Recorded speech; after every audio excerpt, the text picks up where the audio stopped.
من الشیطان الرجیم بسم اللہ الرحمن الرحیم۔ آج میں جناب سیدنا آدم علیہ السلام کی وہ دعا جو آپ جنت سے جب آپ کا دنیا میں تشریف لائے، آپ کو جنت سے نکالا گیا، دنیا میں تشریف لائے، اور 300 سال تک با 40 سال مختلف روایات ہیں، با اختلاف روایات آپ اللہ کے سامنے جو ہے عاجزی کرتے رہے، اور اپنے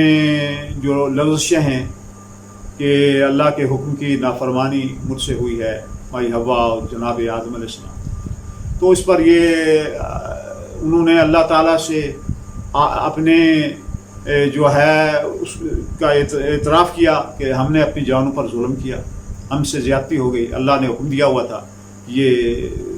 درخت کا کھانا، درخت کا جو ثمر ہے اس کا پھل نہ کھایا جائے، تو ہم نے کھا لیا، اور اللہ تعالیٰ نے وہاں سے فخر،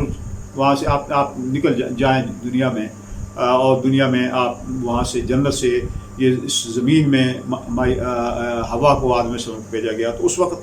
انہوں نے کیا دعا پڑھی، یہ اللہ رب العزت نے یہ دعا سکھائی ہے۔ یہ ہمیں دیکھیں، آدم علیہ السلام دنیا میں تشریف لائے، دونوں چیزیں پہلے پارے میں بیان ہوئی ہیں کہ آدم علیہ السلام نے عاجزی کی اور اپنے کیا کہ جو اگر مجھ سے کوئی زیادتی ہوئی ہے تو اے اللہ رب العزت تو معافی عطا فرما، تو رحم کرنے والا ہے اور بخشش کرنے والا ہے، ورنہ میں خسارہ پانے والوں میں سے ہو جاؤں گا۔ یہ آپ نے دعا کی، اور شیطان آیا تو تکبر کرتے ہوئے دنیا میں آیا، ابا واستکبر وکان من الکافرین۔ تو یہ دعا جو ہے وہ میں پڑھ رہا ہوں، اس کو آپ کو یہ دعا بار بار پڑھنی چاہیے۔ نماز کے آخر میں بھی آپ پڑھ سکتے ہیں، جو دعائیں درود کے بعد بھی پڑھ سکتے ہیں، یا نماز کے بعد بھی پڑھی جا سکتی ہے، یا جتنی مرتبہ بھی آپ اسے پڑھیں گے اس کی برکات سے آپ مالا مال ہوں گے۔ دعا یہ ہے، ربنا ظلمنا انفسنا وَإِن لَّمْ تَغْفِرْ لَنَا وَتَرْحَمْنَا لَنَكُونَنَّ مِنَ الْخَاسِرِينَ۔ اے ہمارے پروردگار، اے ہمارے رب،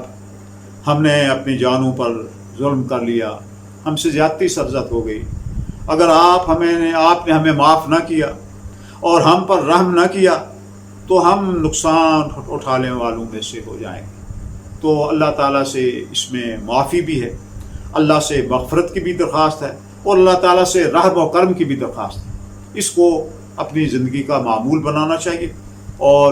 اولاد آدم ہیں ہمیں اللہ رب العزت نے یہ دعا سکھائی ہے، اس کا ورد ہمیں کرنا چاہیے، اس کو یاد کر کے بار بار اس کو اپنی زندگی میں، اپنی اوقات میں اس کو پڑھ کر دینی اور دنیاوی مشکلات سے نجات کے لیے اور اللہ سے بخشش کے لیے اس کا ورد بار بار کرنا چاہیے۔ وآخر دعوانا